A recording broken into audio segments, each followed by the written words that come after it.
मन रख जीवन एमती कौन कार्य नहीं चेष्टा कले सफल मिल न थाए। आज सुंदर विषयटी है पाठ पढ़िबार इच्छा शक्ति को केमिति दुई गुण रे परिवर्तन करि परिबे।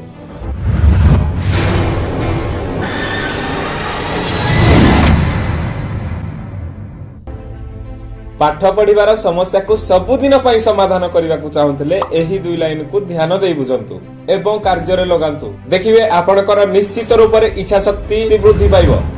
जदि वर्तमान मनुष्य धन संपत्ति पछरे धाइब संपत्ति आपनक ठारू बहुत दूर को चली जिवो, किंतु सही मनुष्य जदि शिक्षा पछरे धाइब ताहेले संपत्ति आपनक पछरे धाइब। आपनक डिसिजन बा चॉइस आपनक जीवन को परिवर्तन करि पारे। लक्ष्यस्थली बा गोल रे पहुंचवा को चाहूले गोटिए रास्ता रे आगे जीवा को पड़ी थाए, कारण अनेक रास्ता रे गले हुए तो आपण बाटबणा होई पारंती बा आपनक गोल रु दूरे जाई पारंती। मन रख पाठ पढ़िया पई धन दरकार नाही, दरकार आपनकर सुंदर मन एवं आत्मविश्वास। सेथि लागि तो कुहा जाय पाठ पढ़िबार मूल मंत्र हैला आत्मविश्वास। जदि आपण मानकर आत्मविश्वास नाही एवं मन नाही ताहले 100% गारंटी देबी आपनकर पाठ केबे हेबो नाही। पाठ पढ़िया को नहीं यूट्यूब रे सर्च करंतु हजार वीडियो आसी कौन सत्तरे आपण माने एई वीडियो देखि पाठ पढ़िबे एहारो आंसर ओटे नाही, कारण आपण मानकर मनोबल दृढ़ नाही। गोटिए वाक्य ध्यान देई बुझ आपनक जीवन निश्चित रूप से परिवर्तन होई।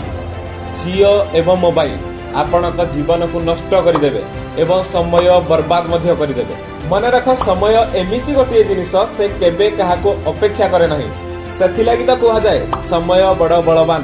समय बीती जाउछि, दयापूर्वक अजथा समय को नष्ट न करी पाठ पढ़ारे मन दे देखंतु आपनक भविष्य उज्जवल होई जिवो।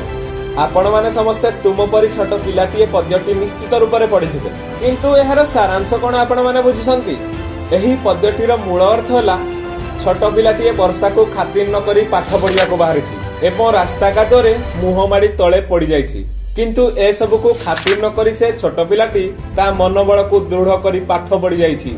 आपण माने कमेंट करी जणांतु सेही छोट पिलाटी जगह रे आपण थिले कोन पाठ पढ़ी जाइथांते। से छोट पिलाटी परी आपणक मन को दृढ़ कर एवं निज उपरे आत्मविश्वास रख, ताहाले देखिबो 100% आपणकर पाठ पढ़ारे मन हेबो। मन रख विद्या एमिति एक अमूल्य संपत्ति जहा को केबे चोरी करी हुए नहीं किंबा नियारे पड़ी हुए नहीं।